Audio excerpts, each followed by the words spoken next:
This is an exorcism.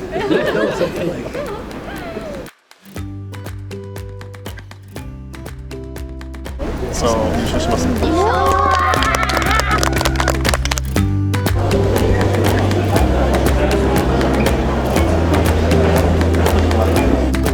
優秀な学生とかをめちゃくちゃいい感じで囲い込んでるメリットはないんですよ。全然あるんです。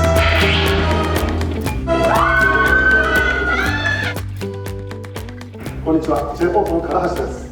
実はですね、我々も、日本からよりグローバルなベンチャーを育てたいと考えてまして、やっぱりその中で不可欠なのは日本人だけじゃなくて、やっぱり多国籍の人たちが一緒に会社作らないとグローバルなものはできないと思ってます。そういった意味で、JPort さんの目指している世界観と非常に我々が求めている世界観がマッチしてますので、今回このローンチパッドを機にですね、一緒にいろいろコラボしたりとかできることがあればなと思ってますので、今日のプレゼン大変ありがとうございました。これからも応援してます。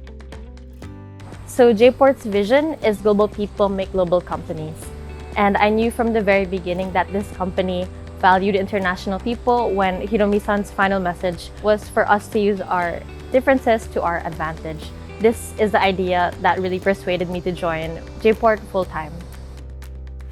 So I've been interning at JPort for a year and a half now, and I think personally our goal is to just really create positive impacts in society and be able to change lives. With JPort being one of the finalists for the IVS LaunchPad, that we can gain national exposure, and they also understand our company and why we are passionate about what we do. Yeah, and we had the opportunity to network with a few people from different companies, and it was really nice to see that they appreciate our services and see the value of it like we do. Yeah, I'm so proud of Hiromi-san and JPort team for all of their hard work in the past 3 years. It really shown on stage and through his speech, and I know it's so much more than that. And I know that this is the beginning for JPort, so I'm really excited to keep on supporting them and being a part of their journey. 以前1年間インターンしてたものとしてはもう本当に今回SPeakが登壇したことは非常に誇らしいっていうふうに感じています。その歴史に携われたことが嬉しいとともにこれからの素晴らしい歴史をお祈りしています。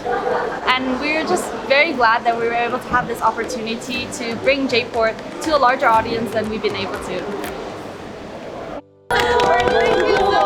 If you are an international person living in Japan, I'm sure that you know that there is a lot to be done in terms of making Japan a more inclusive country. And I hope you saw during Hiromi-san's pitch that that's what our company is setting out to do. 今思い出しているのは、サポートしてきた学生の涙や、嬉しさです。日本経済にとってもったいないなといつも思っています。それを私たちはグローバルな人がグローバルな会社、社会を作るというビジョンを実現し、日本という国をグローバル人材先進国にしていきたいと思っています。JPortでした。ありがとうございました。